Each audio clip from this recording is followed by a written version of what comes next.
గుణాతీతుడు ఎవరు? అసలు గుణాలంటే ఏమిటి? ఆ గుణాలు ఎన్ని ఉంటాయి అనే విషయాన్ని భగవద్గీతలో 14వ అధ్యాయంలో మనకు చక్కగా వివరించారు శ్రీకృష్ణ పరమాత్మ.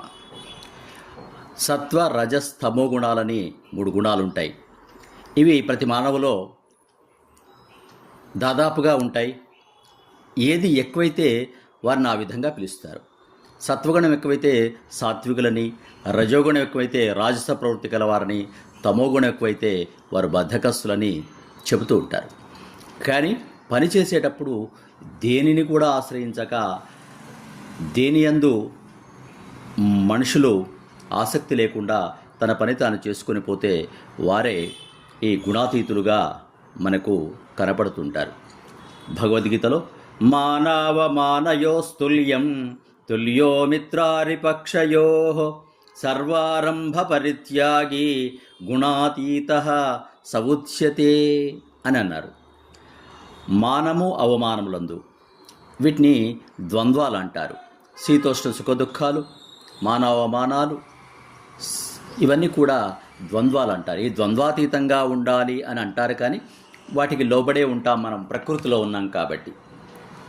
మిత్రుల యందును శత్రువుల యందును సమాన భావంతో ప్రవర్తించువాడును, విద్యుక్త కర్మలను ఆచరించుచు కర్తృత్వాభిమానము లేనివాడును త్రిగుణాతీతుడు అనబడును అంటున్నారు.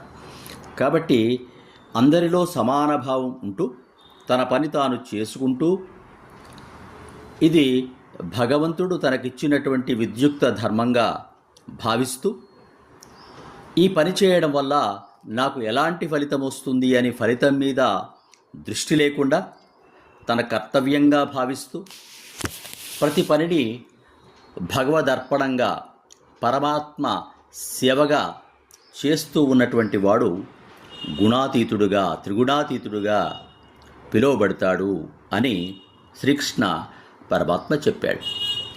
కర్మణ్యే వాధికారస్తే మా ఫలేషు కదాచన.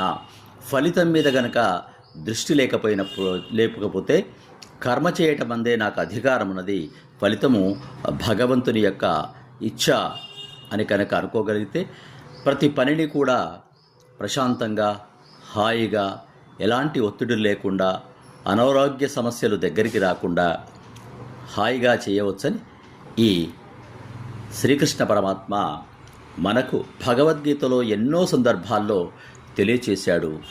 ఆ గుణాలు గుణాతీతంగా కావాలంటే ప్రతి పనిని భగవదర్పణంగా చేయాలి. శుభం భూయాత్.